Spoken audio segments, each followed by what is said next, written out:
Being human, endowed with the semi-curse-like vision of self-consciousness, means we are all susceptible to enduring unfortunate and prolonged periods of darkness. When we find ourselves despairing, wandering the desolate underground of the soul, shrouded within the shadow of chaos that has suddenly and unexpectedly reared its gruesome head out of the previously enjoyed comfort of order, where do we turn? How do we rise from the precipice of desperation? Particularly if we are finding ourselves, with consistency, entangled within the grip of despair, and it is obvious that a simple, quick fix just won't equate to the magnitude of the task that is required. Many, in times of personal anguish, turn to readily available sedatives, conveniences such as alcohol or drugs, to alleviate the melancholy experienced. More definitely if we are malleable to social pressure, but such methods are temporary and only reciprocal in the most destructive manner. This perilous behavior only exacerbates the suffering and invites terrible future retribution for the sake of present gratification and personal surface satisfaction. Essentially, we are attempting to bind the demon that torments us, helping ourselves to feel better now by slowly, sometimes even sadistically, killing the version of our future potential self. With this routine, calamitously, we are sacrificing our valuable future for the indolent, emancipated pleasures of the present. This management technique is an abhorrently misguided one if the individual has any respect for their future welfare, physically and psychologically, as well as the welfare and well-being of loved ones who may be affected by such decisions and such behaviors.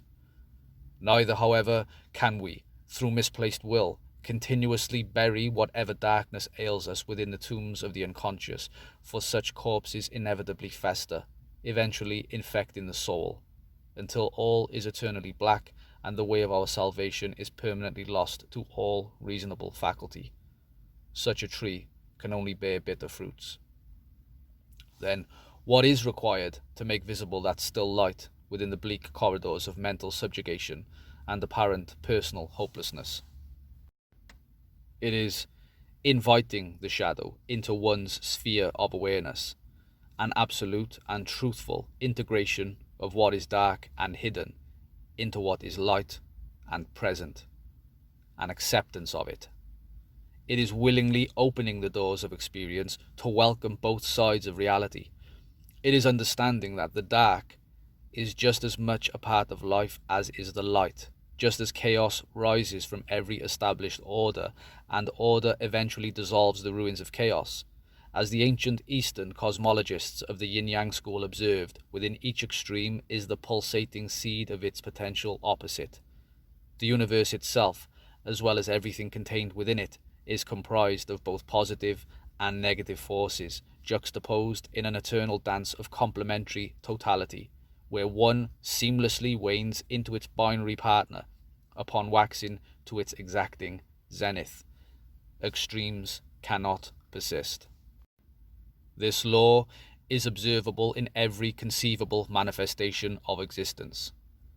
Bounding around, being overly happy and extrovert all of the time would be marginal psychopathy, just as being slumped, depressed, and constantly miserable all of the time would be unbearable to be around. Extremes are conditions that cannot long disproportionately exist before the emergence of the necessary grace of its opposite condition.